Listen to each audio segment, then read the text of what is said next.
And I have an all-star panel tonight. I have my regular Ralph Williams. How are you tonight?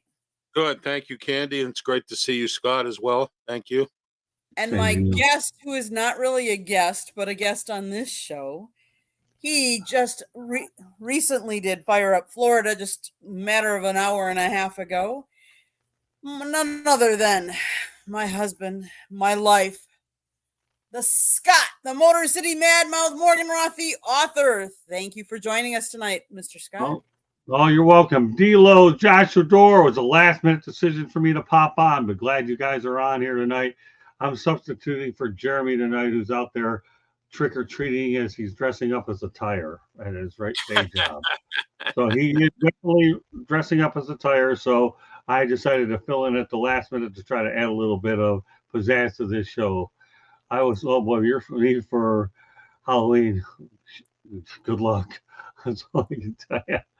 Yeah, Eric Katz and I talked about his Yankees today, and you'll have a chance to go at them on Monday night. So, in fact, we're going to have a good doubleheader tonight as we're going to have Inside the Pigskin followed by 108 Citrus Baseball Talk. So now Jeremy B went out trick-or-treating, so I decided to come at the last minute. That's why y'all had to wait a little bit longer as I was waffling and getting my attire on for tonight's show. I don't know. He's not on, Joshua Door. That's all you need to know. Okay. He is not on. So let's answer one of the questions, though. One of the questions for the group was, what's everyone's favorite candy? Besides me. Yeah, I knew you were going to use that one. I did it. So actually, I like Skittles and Starburst. I like sugar. Well, I have to eat sugar-free because I'm diabetic. So sugar-free Twizzlers or anything Hershey-related sugar-free. And that one's a tough one. I like M&Ms. I like Reese's Pieces. And then I like Reese's Peanut Butter Cups. I used to like Sweet Tarts, too. They were good. Yeah, they are good. Yeah. Oh. Okay, so the name of the title, and that's a wrap. I did that for a couple reasons. One, we saw last night the World Series wrap up. The LA Dodgers took it to the Yankees, and they did it in how many games, Scott? 5. 5 games. I can count that with my hands and my thumb. I mean, my hand with the fingers and the thumb. There you go. Yes, I get it. So, Scott, tell me what was one of your takeaways or one of your surprises of the series? Lack of production by the Yankees offense. Okay. Highly touted offense, right? Mm-hmm. Didn't show up for the World Series. And Judge legacy did take it. I don't know about that, but you have a best of 7 and you need to go out there and show exactly why you hit so many home runs that hit over 300. And this, you just have it in the final series. That's all. We were talking about the biggest meltdown. Dodgers are the first team ever to go out there and come from behind by 5 runs or more in a clinching game. So, I think they all, and part of it might have been the managing of Aaron Boone as well. I mean, he gave up. I think the pitching change he made in game 1 was awful. It set the stage for that home run. And then, of course, we saw what happened with the meltdown. So there's a couple of things that stand out to me. Ralph, what about you? Well, it was great to see Dave Roberts finally get a World Series. It's been hanging over his head for several years, or for the last few years, when they made the got into the playoffs or the wild card or whatever it was there, and they ended up losing in the first round and getting bowing out. And it was great to see that happen. The Yankees, it was good to see them back into the fold of the World Series. But like Scott said, Aaron Judge made some bad decisions in this World Series, and maybe. It doesn't matter what you do during the regular season, but when you get into the meat of the playoffs, the wild card or whatever, and all that, and then you get to the big dance, you got to be on top of your game with your managerial skills, and that's exactly what it seems like Judge wasn't there for that, and then some guys let him down. I mean, So, Hello, Jennifer. How you doing? Hello, Jen. hello, Jen. And think about this, because we talk about how the Dodgers, they were hitting, they were pitching, they were doing it all, and they were without how many of their pitching starters? Yeah, All they you were. need, all you need to know is Clayton Kershaw wasn't there. And as far as Dave Roberts, he doesn't have to worry about that pandemic World Series. Now he's got a full season one under his belt. So he did win that, but it still counts nonetheless. And Dodgers have 8 World Series titles. But they were also without Tyler Glasnow and Clayton Kershaw, and Shohei didn't pitch. Right. So think about, they didn't have even those, and those are pretty good starters. The point I'm getting to is, how much stronger are they going to be next year? And they're talking about possibly landing Japanese ace Roki Sasaki this winter. They could only bolster what they have. I think one of my takeaways was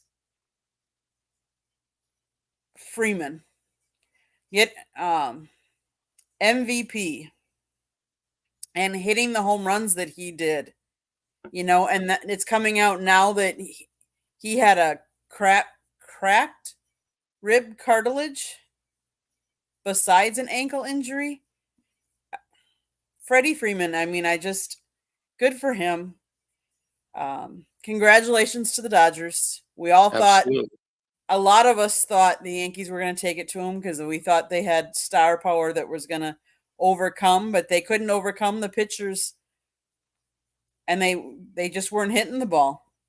And even Judge made a comment that this one's going to sting for a while. And I'm going to refer back to Scott. There's a YouTube video that that's on one of your playlists, and I forget who said it, but he said, losing hurts more than winning feels good.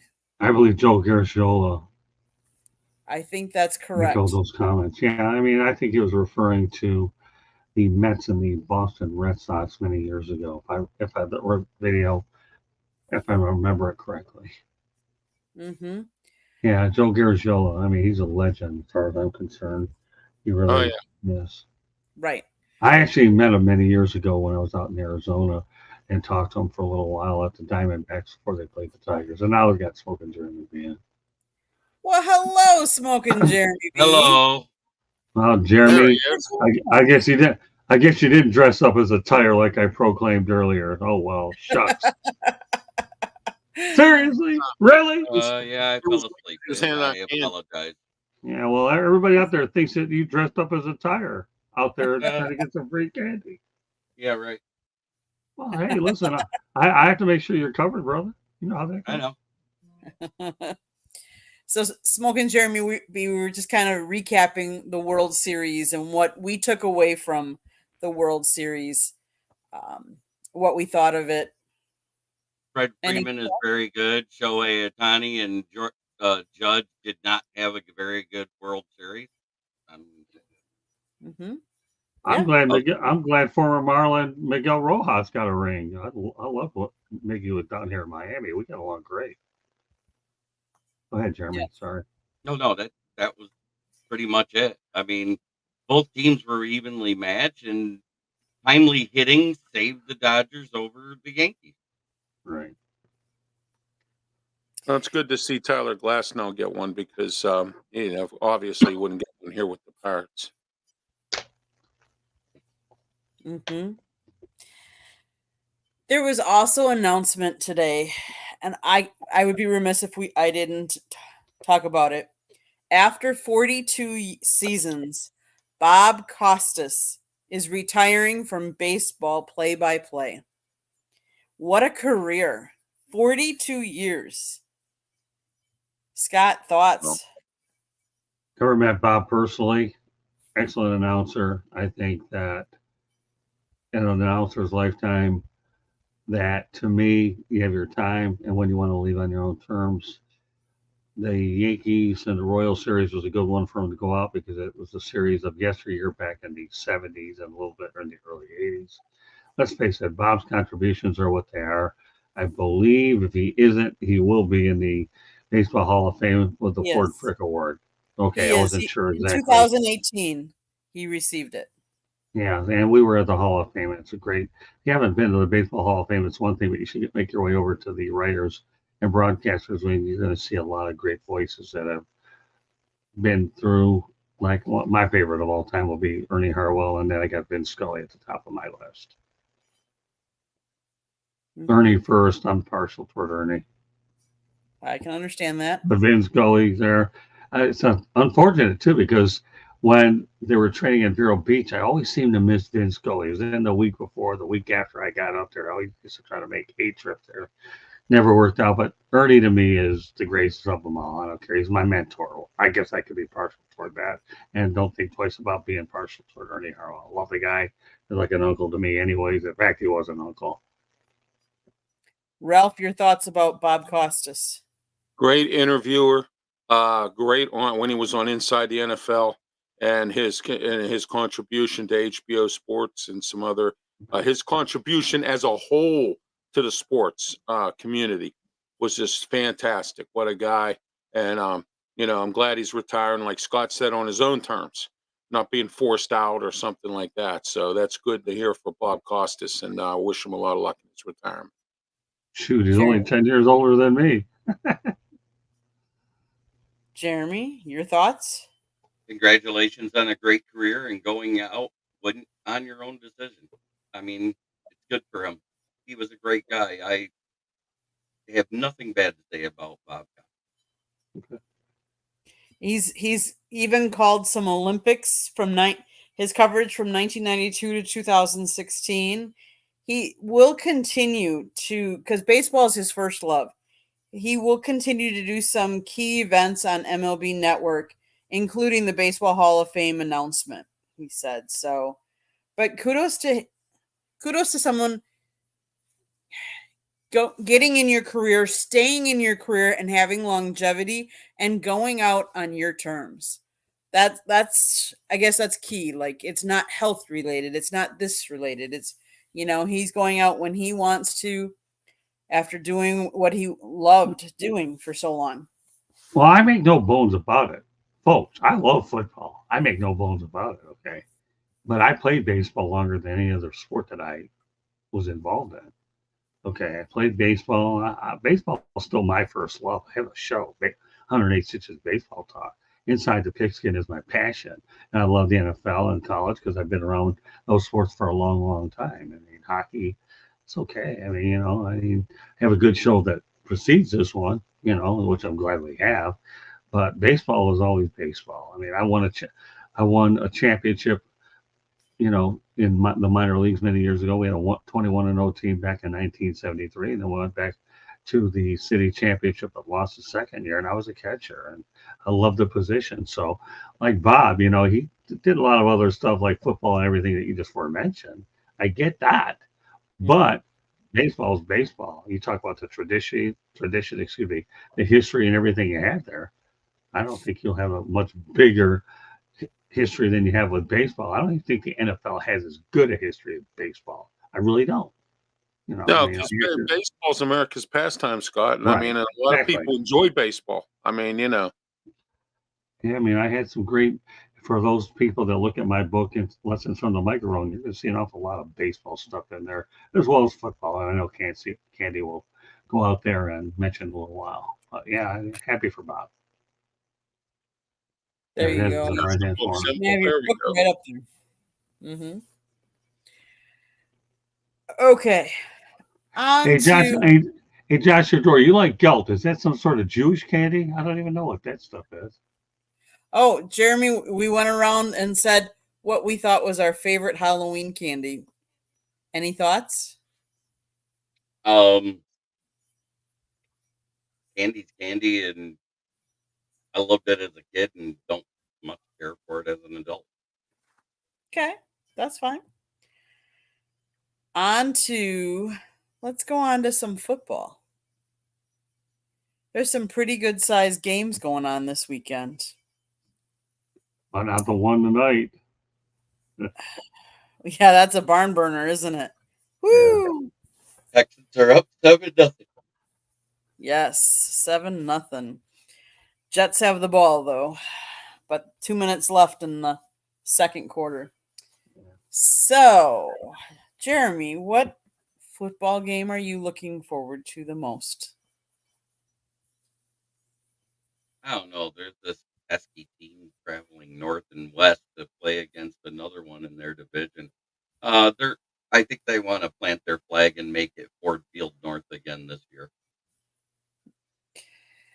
They might want to. Hey, I didn't say they will.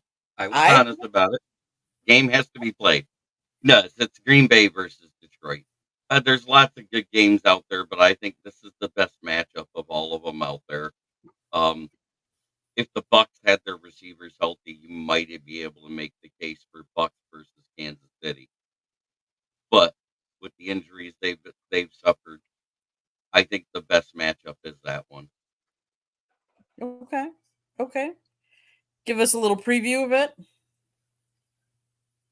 Well, I think it's going to come down to who does better in the red zone, on both sides of the ball. Lions so far have made it to the red zone 72% of the time and scored 80% of the time. Green Bay has made it to the red zone 55% of the time and scored 30% of the time. But the difference is that the defense. The number one red zone defense in the NFL is the Lions at 34.6% against, and Green Bay has allowed 6 out of 10, 60%. So if you go by that matchup, it sounds like it should be the Lions easy, but it's never easy because it's a rivalry game. Both teams show up to play each other hard. I think we're going to see like a 31-24 win no matter who wins, but I think the Lions come out on top. Okay. Ralph, what game are you looking forward to the most this weekend? Well, as far as the NFL goes, I agree with Jeremy on that game. But I'm also looking at the Cowboys and the Falcons because it's going to be Kirk Cousins versus his former head coach Mike Zimmer, who's the defensive coordinator for the Cowboys, and it's going to be I'm interested to see what Atlanta does here at home with Cousins against this defense of Mike Zimmer's and the Cowboys. I know the Cowboys haven't done as well as normal, but I'm interested to see that. But I do agree with Jeremy, the Detroit Green Bay game. Okay, Scott. Well, I can sit here and play around in the NFL all day long if I want, but my preference is to actually, your South Florida, my alma mater, comes to Boca, take on FAU. Well, it's always a game I look forward to. You know, that my alma mater, I make no secret, I am University of South Florida, but I've had a great time covering FAU as well. So that's tomorrow at 7:30 p.m. Eastern time, and of course, we have a quick turnaround on Saturday with Miami against Duke. Mario Cristobal takes on his predecessor, Manny Diaz. Miami, it's led by Cam Ward. The game will be televised nationally on ABC. So, two good college games back to back. I'm looking forward to seeing both of them. And albeit Miami doesn't have a win against a ranked opponent, well, everybody thought Florida State would be that ranked opponent. Okay, but Florida State is 1-7, and they even gotten beat by Duke for the first time in their history. Nothing against Duke per se. I'm just saying Florida State has really taken a major tumble. If I had to go out on a limb, you know what, I could sit here and pile on and go with the Lions and the Green Bay Packers. But you know what, I'm going to go out there and tell you that the game I'm actually intrigued about is on Monday night, Tampa Bay Buccaneers at the Kansas City Chiefs. That's a game I would lean partial toward it. I don't care if the Buccaneers don't have their two good receivers.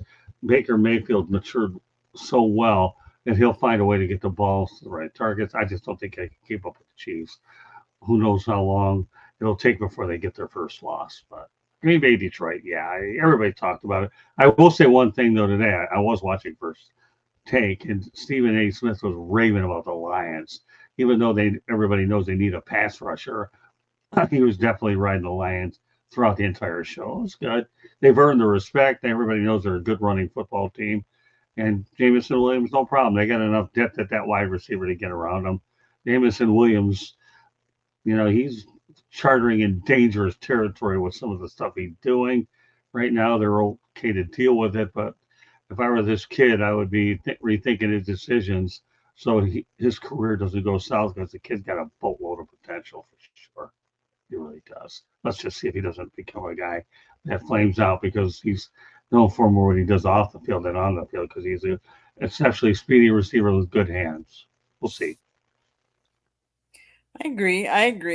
I think it might be kind of an interesting game, Indy versus Minnesota this week too. Now with Flacco starting for Indy against the Vikings. Obviously, I mean my game is going to be the Lions versus the Packers. Of course, it is in Lambeau, which helps. I think it should. Ain't It nothing should. like home field advantage, you know. The only thing is that I will say is that it it is unusual that for for the Packers they used to play a couple games in Milwaukee. And so they had they have what's called the gold package, which is a season ticket package for people that used to play when they played 3 games in Milwaukee. They used to they then when they stopped playing in Milwaukee, they switch those and those have a special season ticket package in Green Bay. This happens to be one of those gold package games. It's kind of unusual, but this is the first time in a long time that the 3 games that were gold ticket packages are all NFC North division rivals. It was Minnesota, now it's Lions, and it will be the Bears later on. The reason why I bring that up is because sometimes the Milwaukee season ticket holders, if they can't go or anything like that, those tickets go back on sale. There was a plea out on Facebook to not sell to Lions fans, of course. But I mean, every team does that, so But I mean, it's the game of the week. That's why they put it on 425. It's going to be on national TV. Like a lot of people are going to see that game because they think it's the game of the week. It is. I believe it is myself. And So, both teams come to play no matter what kind of season they're having. Both teams come to play them, I think, hard and good. So I'm looking forward My to it. favorite. Well, My favorite. I'm Go sorry ahead. to interrupt, but I think the one thing that people have to understand going into this football game is the X factor is actually Malik Willis. Okay. You talk about a guy that they picked up for practically nothing with the Tennessee Titans. Look where the Titans are. And then the Packers got a gift from Music City for this guy. So Jordan Love isn't able to play full capacity if I were Lions, I'd watch out for Malik Willis. I've mentioned this on Inside the Picks before. I talked to, and I particularly spoke to Coach Bono, John Bonamago, and Mel. I said, this Malik Williams would be you watch later on in the season. He could be an X factor for the Packers now that he's in a good system. Is what he is. Another thing you should also take note is Robert Saleh has only been there a couple of weeks. His influence will be a lot more than most people think it is. But sorry to interrupt you guys. Those are things that just came to mind. I want to get them out there.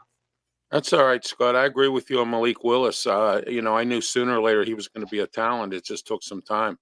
He kind of fell flat in Tennessee, but I'm glad he's doing something in Green Bay. Go ahead, Jeremy. but from the injury report today out of Packers camp, it doesn't look like Willis will get the start because Love returned to full practice today. Oh, well, that's good. Yeah. Well, yeah, if that's the case, so be it. But regardless, it wasn't Malik Willis's fault that his situation in Tennessee was a failure. It was the lack of coaching and a good system for the guy to work in. I don't care who you put it under center in Tennessee. It's a recipe for disaster. Malik Willis should just be thankful that he got out of there and he ended up in Green Bay. In other news, C.J. Stroud, they are on an injury timeout right now. Oh, He's down. He's hurt. Okay. Wow.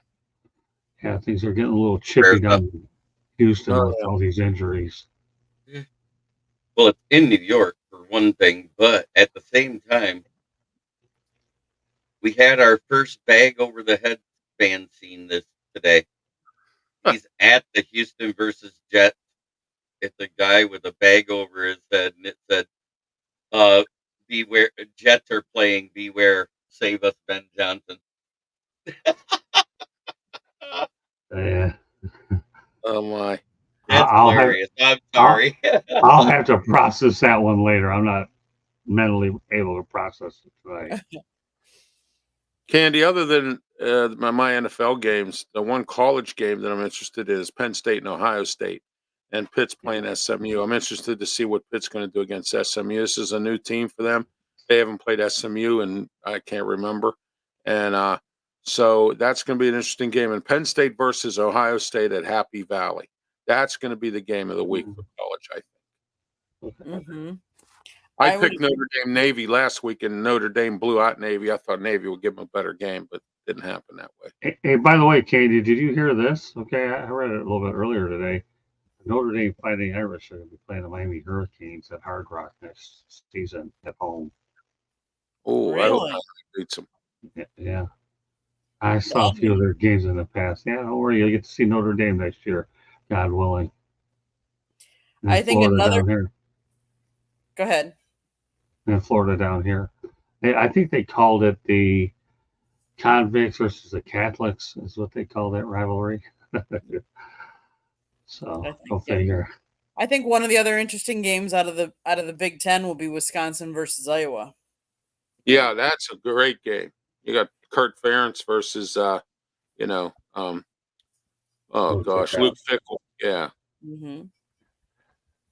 So yeah, I think that could be a good game. It is in Iowa, but yeah, I think that might be a good game. Well, you always have these interesting Wisconsin matchups, and you have Wisconsin, Minnesota, and Iowa, the neighboring states. Mm-hmm. And they always play. They play them tough. Yeah. Any other interesting games? Michigan plays Oregon, but they're at home. If the crowd can take Oregon out of their element, they have a shot. But other than that, I don't. Oregon's going to blow them out. No, what? I disagree with you, Ralph. I think this game will be a lot closer than you think. But yeah, Jeremy, you did make a good point. The crowd, you better have all 107, 110,000 of them at least to negate the noise. Because keep in mind that at Austin Stadium out in Oregon, they hold about 50 to 60,000, and you're talking about a building that holds 40 to 50,000 more. And even though Oregon's won there, they play Michigan tough. It doesn't matter. I think it'll be a much more interesting matchup than most people think. That's all I'll say. Okay, that's fair. That's fair. I mean, obviously, I'm looking forward to the Duke Miami game and the USF FAU game. I always enjoy being on the field taking pictures, so that's always cool. I'm glad the Golish got USF on the right track again. It's great to hear. Yeah, he did. I saw him blow out Syracuse 45-0 at the Boca Raton Bowl this past off last year. So I'm glad I get a chance to see at least USF one or two times a year, no matter what. Although, yeah, USF will be playing in Miami next year as well. I saw the Miami USF game up at Raymond James, and they play FAU. Depending on how many times I can get out there, it just depends on how the schedules play out. But it's good to be able to see USF Miami and FAU play a lot. I figure I'm good for at least 10 games a year, 10, 12 games, something like that. I've enjoyed my transition into college football. Haven't done much with the NFL lately, except big events, as Jeremy knows. But, college football is pretty good too. I always enjoy covering sports where you have a pipeline to the big league. And here in Florida, we have some of the best football around the country. And my relationship with Miami has been great. Started there back in the 80s, picked it again the last few years. And of course, FAU, USF, what can I say? They're both dear to me. Okay. What else you guys want to talk about tonight? How about Caitlin Clark's coach getting fired? I think that was expected. Yeah. She didn't do much throughout the season to support Caitlin Clark till the end when it made many disparaging comments after reporters would want to ask her about Caitlin Clark to start after games to start the season, and she kind of forced her own way out. Okay, I'll throw a little curveball at you guys. Talked about it on last night's edition of Sports Exchange. My colleague Bob Ryan, with ESPN and the Boston Globe, said the worst thing that ever happened in basketball was a 3-point shot. Couldn't agree more. The Celtics took 29 of them in the opening game of the year. I think the 3-point Wow. shot has destroyed the NBA big time. That might be something rough you might want to think of future edition of External Bum. But Bob Ryan is a good friend of mine, close friend. And whatever he says to me is gold in the first place. But the fact of the matter is, a 3-point shot is awful. They need to go back to playing ball in the 80s and 90s where it was physical, not playing patty cake, Baker man basketball. Seriously? Really? That's why the NBA, they don't need playing tournaments, folks. They don't need that. Okay. They don't need to have the NBA Cup, a mid-season tournament. Get back to doing things the old-fashioned way. Earn it. Play physical basketball. Defense. Yes. I know the defense is considered a foreign language for the NBA, but guess what? Do it. You might find people might want to tune in again instead of all this 3-point shot. In fact, it's so bad I won't even get the NBA season pass, but I don't mind hockey, of course, and baseball I get. Of course, now we have the NFL package. But the NBA, you want to perk my interest in terms of watching more of your games. Right now, at the point they're unwatchable. They really are. The 3-point play. Seriously? Really? Get it Well, out of here, or at least play defense. I'm sick and tired of it. we talked about this a little bit last night, but the game was still going on. Last night, the Boston Celtics lost to the Indiana Pacers in overtime. The Boston Celtics took 57 3-point attempts Wow. to the Pacers 38.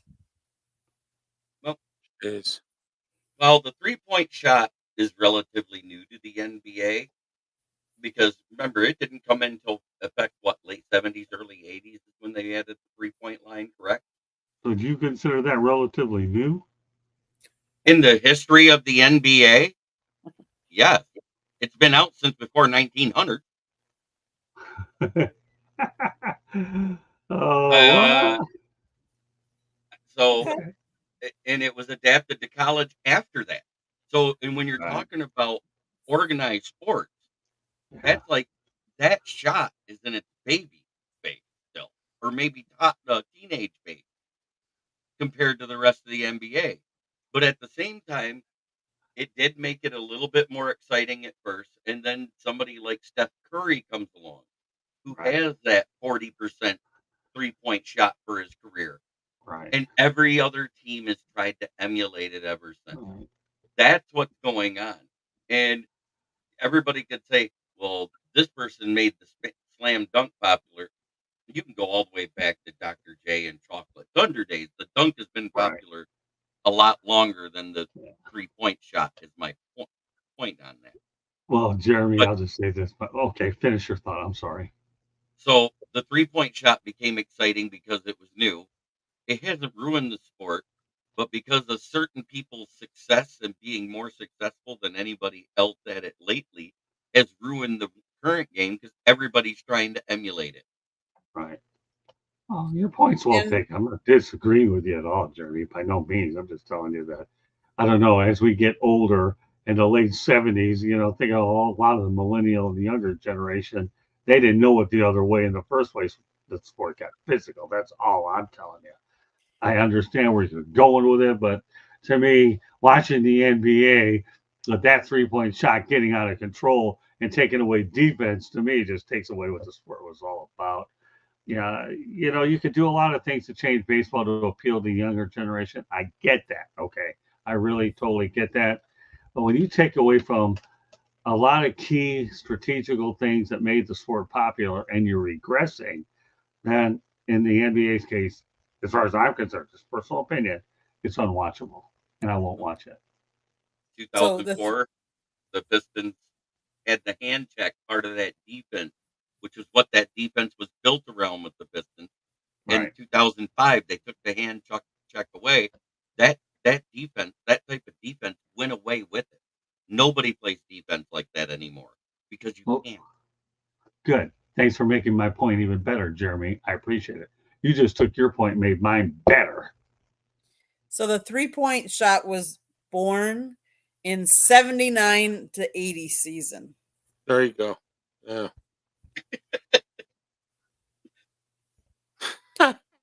Get rid of it. I hate it. Really? Seriously? The 3-point shot wasn't as easy when you could hand check a player. That was my point. You're a panelist. You deserve the right to express your point. I respect that. And you're right, Scott. They've taken the defense out of the NBA. It really has happened. What would chicken noodle soup be without taking the chicken out of the noodles? That's it. Would be chicken noodle soup. Would it? Without the broth. That's not true. They still sell ramen noodles. Yeah, I was waiting for you to come back up with something else. Are you serious? Chicken noodle soup, and you take the chicken out, all you have is just noodle soup. So let's go back 5 years after its inception. NBA teams were only averaging 2.4 3-point attempts per game. This past season, James Harden alone averaged 10. Teams averaged 29. Each season, NBA teams are taking more threes, and there are no signs that trend is leveling off. If anything, it's taking off. All right, so Adam Silver, my advice to you is find a new gimmick to keep the sport interesting because you're keeping his old garbage in there to make it uninteresting. Make flopping an automatic game ejection instead of just a technical foul. Well, I don't know. We'll see. Let it all play out. All I know is still unwatchable, and I'm not. And that's final, as Blake Lozinski would say, and Joshua would say, and that's final. But these guys, they have their own interesting jargon amongst themselves here about what's final. But that, in my opinion, is final. So you guys are watching or listening to the show later, then you know what a real final take is, and then you'll be able to build on and learn from it. Okay, so anything else anybody wants to bring before we go to my town? No, that's my town. I can bring it up then. Okay, Scott, since you are the guest tonight, well, before we do that, let's do a quick station break because I haven't done one. Let's talk about Scott wrote a book. It is called Lessons from the Microphone, Tuning into the Enduring Wisdom of Visionary Leaders. It talks about Scott's 40 plus years in the media and how the media has changed, old school versus new school media. You can get your copy today, Amazon, Barnes & Noble, Kindle, Apple and Google Books. I know you have a special somebody you want to give that to as a gift this year. It's also, there's a link on our website, www.southfloridatribune.com, where there's also a link to our merchandise store. You can get a new sweatshirt or t-shirt or hat, South Florida Tribune. And then 2 of the panelists on here, Scott and Jeremy, both write for the South Florida Tribune, www.southfloridatribune.com. You can read what they write. You can see my pictures. There's a plethora of other information and other content. Go check out our website. If you like to listen to podcasts, wherever you get your podcasts, you can find us. Monday nights we talk baseball. Tuesday nights we talk baseball, except next week when election night is Tuesday night, and we are telling everybody that we want you to do your civic duty and go out and vote. And so we are moving our football show to Monday night. It will precede our baseball show. And then Wednesday night, we do Sports Exchange, any sports out there. Scott also does the Motor City Mad Mouse show with Jeremy and George Eichhorn on Wednesday nights on nofilter.net. And then, of course, Thursday nights, Fire Up Florida precedes this show. And Scott talks with Rod Peterson, and they talk hockey. And then we talk Fire Up. If you want to sponsor a show, call Scott, 954-304-4941. We want to thank Ralph. He's going to be sponsoring this show. So we're going to get some advertising going on that as well. Anything Tribunes at Tribune South is our X or Twitter. Okay, so Scott, my town. Okay, you know what? I'm going to go back and draw from Fire Up Florida today with Rob Peterson, my co-host. Okay. He's great. I love working with him, especially leading up to this show. But he asked me a good question today on our broadcast.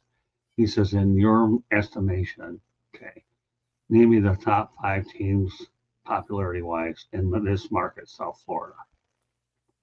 I really liked answering that one.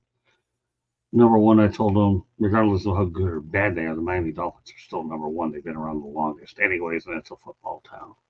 Fair enough. That's number 2, the Miami Heat. Great culture there. Pat Riley's done a magnificent job. 3 titles doesn't hurt. And they consistently, year in and year out, have very competitive teams. The third one I said was the Florida Panthers. Again, we're talking pro right now, okay?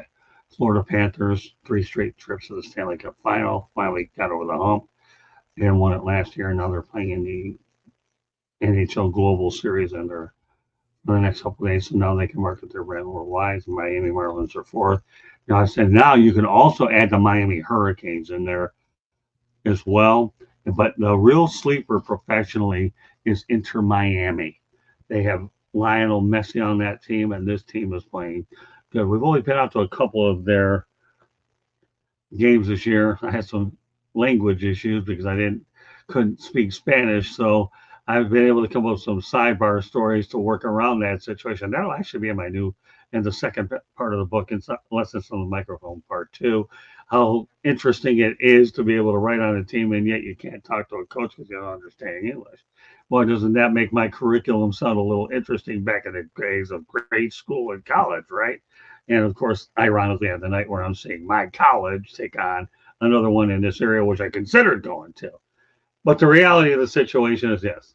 No matter how bad the Dolphins are playing, they're always going to be number one in this market. But college football is better when the Miami Hurricanes are playing top caliber football. All you have to do is look around the history of the NFL, and there's a lot of Miami Hurricanes players that have come in the past and where they are now that are doing well now, before and after. But the Miami Heat are a sleeper too, because once they brought Pat Riley and he's been there 30 years, he won championships here as well. Again, we'll see how far the Florida Panthers run goes. And the Marlins, well, they're rebuilding again. What else am I going to say? And Inter Miami will be moving into a new facility in Miami, I believe in 26, if I have one more year over in Fort Lauderdale. But don't kid yourself. Soccer has always been a good sell in this market. And back in the early days when I was writing about major sports, the Fort Lauderdale Strikers, I enjoyed watching them, and they helped me in my development and my growth as a professional in this industry. So my town, I'm just going to collaborate and talk about the 5, 6 different teams in the market and give you our preference. That Rod was shrewd enough to ask me on our show on Fire Up Florida. Also, I should point out I will be a guest tomorrow on the Rod Peterson show. That'll be at 1:00 p.m. Eastern time. So, Rod's a big part of what we do, and I just enjoy it. In fact, I enjoy this team, everybody that we have around us. I mean, this is a family atmosphere. It really is. Candy, Jeremy, and Ralph, and to go along with all the other ones on the different shows. But that's my town, Candy. We're going to spread out a little bit. Okay. Ralph, what's happening in your town? Well, the Steelers are off this week. They have a bye week. We have a mash unit in the injury front, so we're gonna get some guys back and get ready to play the Washington Commanders and the Penguins. Well, I'm not even going to talk about that right now. But anyway, also we have the Pittsburgh Riverhounds. Just speaking of soccer, our USL team just made the playoffs. They won their final regular season game on Saturday. And it's great to hear that. I am sponsoring a ABA team here that I'm sponsoring on my shows called the Steel City Yellow Jackets, and they took a year off and they're back again. They won the championship 2 years ago in the ABA, so it's great that I'm going to be sponsoring their team as a sponsor on my shows. And other than that, that is really it for my town. And I'm not going to get into anything else because it's not sports related for my town. So Okay. Smoking Jeremy B. Well, for the sixth straight week in a row, we had a Lions player named as Player of the Week. It was Leaf Raymond as Special Teams Player of the Week. And for NFC Offensive Player of the Month, it's Jared Goff for the month of October in these 4 weeks that they played. He has averaged over 80% and over a 120 QBR in this time, which has never been done in NFL history, and also completing over 80% of his passes. That's Okay. Well, we already know that the Lions are taking on Green Bay in Green Bay. We already talked about that Wisconsin Badgers football team is playing Iowa. There's also a thing called basketball. So the Bucks are playing, but so are the Badgers. And the Badgers hockey team, both men and women, are playing as well. So what game am I looking forward to? I'm looking forward to covering the two that I am on the field. Tomorrow night, obviously, USF versus FAU. And then Duke versus Miami. It's a thrill to be on the field and take pictures. It's very different. It's a very different and unique perspective too, because you see it through a different lens, and you literally looking through a different lens. That it's a completely different feel than when you're watching it like on TV or anything like that. So that's what I'm looking forward to. Obviously, is covering those two games this weekend. I will say it is the start of free agency for baseball, so watch for all the different moves that are going to be happening. I have a feeling there's going to be a lot of moves. You know, Juan Soto is a free agent, and there is talk of 13 years, $600 million contract. Who knows where he will end up? But it'll be interesting. Yeah, Katie, you definitely do see things much differently on the field as a photographer. You're in your own. You're out there all by yourself taking pictures. I enjoy the mental labor upstairs. Mental labor, seriously, on networking. Just so you know, and it's a lot. It's interesting how many guests I can get and how many contacts I can bring on. But it's what it's so about in our industry. We don't get in for these events for free. We go out there and work our butts off. And what Candy does behind the field, on the field, plus her videotaping skills have drastically improved as well. You get to hear from everybody. Is what you do, and it's a much different perspective. And we're just thankful we have the opportunity to do this as often as we can. Okay.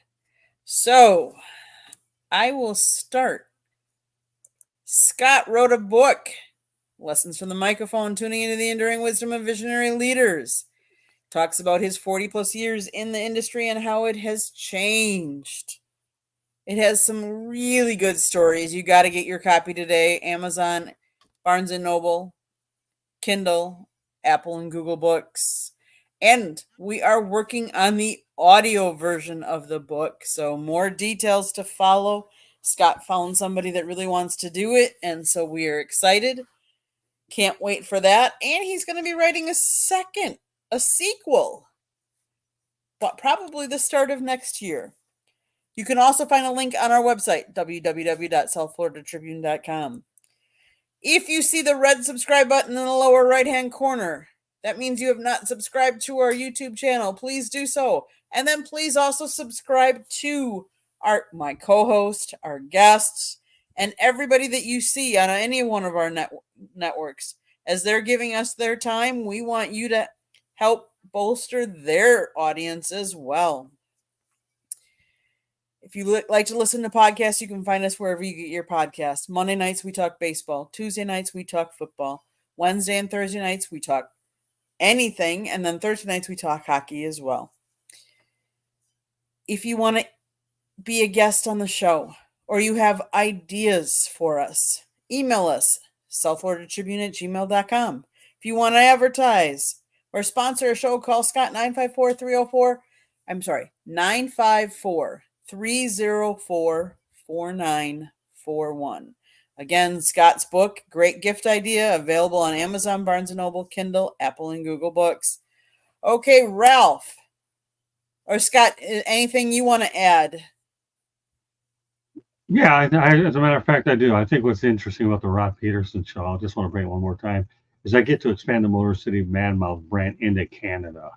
I really do. And his show definitely attracts a lot of those individuals. So it's kind of neat to be able to take it not only the United States, but as well as across the border with Canada as well. I enjoy coming on the show. It really is. It's nice to be able to have you go out there and lead it, and I could just blend in. But this is a good show too, and I'm very proud that we were able to do. Ralph Williams and I can joke around all we want, but if there's one thing that was good coming out of Mark Mancini, not only him and I meeting, but Mark and I had some big ideas about the Fire Up series. Unfortunately, he didn't last very long, but at least Fire Up came out, so it gave Candy an opportunity to go out there and run her own show. And of course, Fire Up Florida has been revived. Michigan, we do that when we're on the road getting interviews, or Wisconsin. So it's not like there isn't a role at all for some of the shows, but a little mini shout out to Mark. You know what?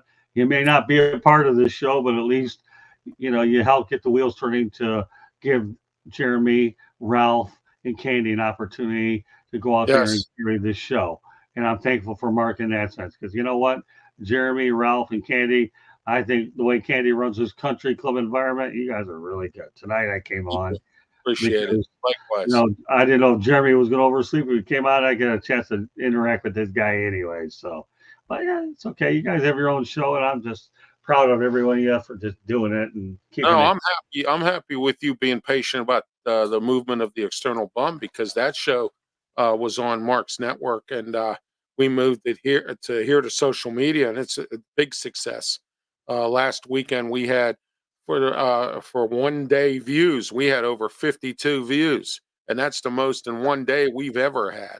Yeah, but you So know what? it's getting That's a show that's growing and growing and growing, and only figures yes, to get better. yes, Jeremy, yeah, I know you do a really good job. It's fun to have you on that, and I enjoy going on. Of course, I won't be on this weekend. I'll be tied up right. on the Hard Rock. Yeah, I got a couple fill-ins for you and Well, Leo this week. that's So okay. Well, that's okay. But we'll be down covering the Canes and the Blue Devils. Although I'm not going to be totally nice on this show, I'm glad that Bruce Kessinger's out of the picture, because this guy was so out to lunch, that he couldn't handle a little bit of noise from the Rolex 24, the Daytona 500. So, you know, Bruce, if you ever listen to this, get a life, pal. People cover big events, okay? Indeed. If I ever see Bruce Kessinger, I'm going to tattoo the word indeed on top of his forehead, because that's all I ever heard every time I was coming up with everything to save him for not knowing anything. Okay, Indeed. Ralph, Hashtag that word, Candy. Indeed. Hashtag it. indeed. Okay, Ralph, how can people find you or get a hold of you? I have my own YouTube channel. It's don't forget to subscribe. I need 24 more subscribers to make 200 by the end of the year. That's my goal. So I'm stuck at 176. So help me out here, folks. 24 more, and I can be at an even 200, which is what I'm looking to do. I have several shows on there. Check them out. Archive versions of all my shows. Also, I'm on Facebook. Also, I'm on Twitter X and Tumblr, and I'm also on LinkedIn. And I also have a radio show, a Sports Corner radio show every Saturday, 2 to 3 p.m. on 1250 AM, 92.5 FM here in Pittsburgh. It's called The Answer. And also you can you can listen to the show on iHeartRadio. Just punch up The Answer, 1250 AM Pittsburgh. And you can listen to the show on iHeartRadio every Saturday, 2 to 3 p.m. Me, Ralph Williams, Smoking Jim Frazier, Claudia Rosano, and Luther Dupree. So it's a great show. We just taped it today for Saturday. And then coming up November 9th, I have the Ralph Williams Show. That's on from 8 a.m. to 9 a.m. And it's going to be a great show. I'm going to break the landscape of Pittsburgh talk radio. It's time for a change, time for a new voice. Okay. Smoking Jeremy B, how can people find you? Well, you can find me right here. The External Bum Show, too. I'm sorry, Candy. Don't mean to interrupt. The External Bum Show this Saturday, 9 a.m. It's going to be myself, Jeremy Ballrick, and I have two special guests, Mike Sisak from Amped Up Sports, and Ray Fittipaldo makes his debut on the show from the Pittsburgh Post-Gazette. He covers the Steelers, so he's going to be on with us as well. So, Yeah, tell Ray I'd like to be on the show with him. It just this weekend was impossible with my previous one. okay, yeah, that's cool. Yeah, he has some podcasts with the Post-Gazette. I know that. So That's okay. Well, just convey what I just told you to do. I will. Thank you. You're welcome. Go ahead, Jeremy. All right, Candy, I'm sorry. Go ahead. That's Jeremy. okay. All right. You can find me here up to 3 times a week, but normally 2. Motor City Mad Mouth is my regular show on Wednesday, and Fire Up, of course, on Thursdays with Candy and Ralph. You can also occasionally find me on Inside the Pigskin. And anywhere else, Scott can call me up and say, hey, are you available? And if I am, and there isn't much there lately, but yeah, I'll do it. Then you can find me on my channel, which is Kneecap Biting with the Motor City Lions, where I'm live every day of the week pretty much, because if I'm not doing my own shows, I'm a guest on someone else. You can also find my writings on the SouthFloridaTribune.com underneath the Motor City Tribune heading. And I am on all the socials at the name you see there on Facebook, Smoking Jeremy B on Twitter, Snapchat, Instagram. I'm everywhere. Okay, the one thing I forgot. I do appear Tuesday nights, typically on the Chicks podcast, Chicks and Salsa, or 3 Chicks in a Pod. I will say we will not be broadcasting on Tuesday night again as well, because we want everyone to support and do their civic duty. But they are recording a special episode on Saturday. I believe it'll be 1:30. Let me see if I can find that out. It is going to be, they're going to interview Kim Brown, Jim Brown's daughter. She's doing some great things. So catch her. I believe it's on 1:30 Saturday.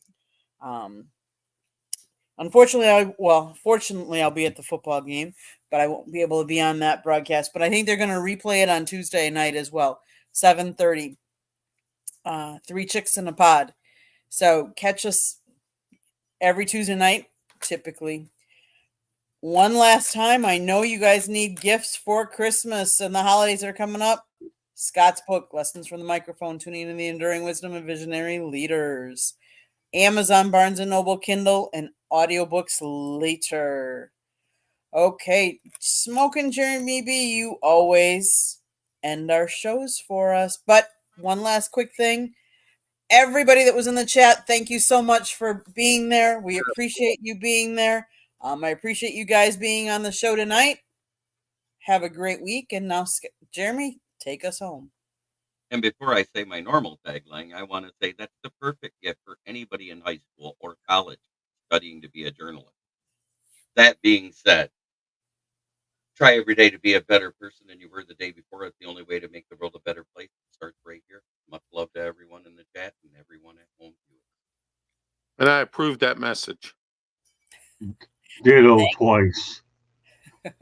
Thanks, everyone. Have a good one.